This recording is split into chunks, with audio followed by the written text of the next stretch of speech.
Hello guys, what is up? Cobra Axis and Allies here, bringing to you another 5 minute or less review for another one of HBG's expansion sets for Global War 1936.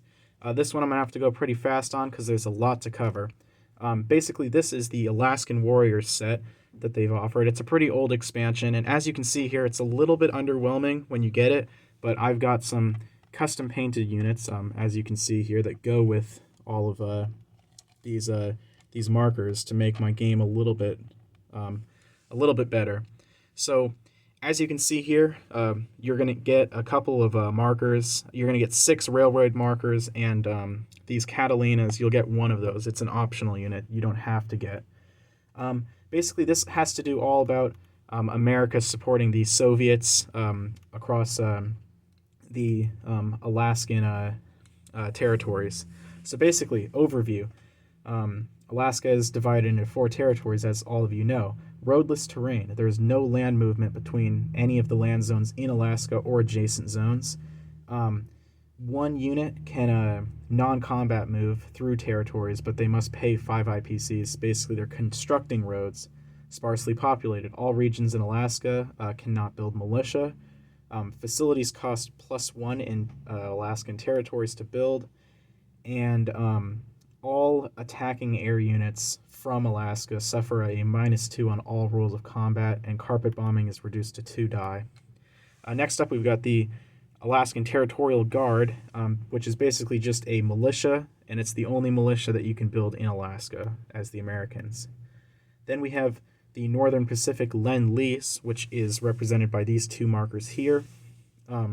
So we've got the Northeast Air Staging Route, which is basically establishes a supply path between the Americans and the Russians across Alaska, where units can start in Alaska and be sent over to the Russian territory of Kamchatka.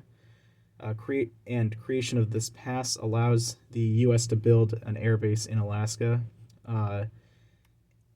So if Japan is not at war with the USSR, it can still blockade Kamchatka and Promensky-Karai to stop American aid coming through.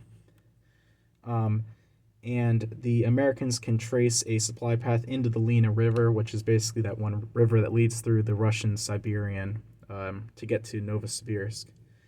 Then there's the Russian Siberian Railroad, which is basically which is pretty much this bridge here. And this is a joint project where the American player and the Russian player have to work together to build a bridge across the Bering Strait.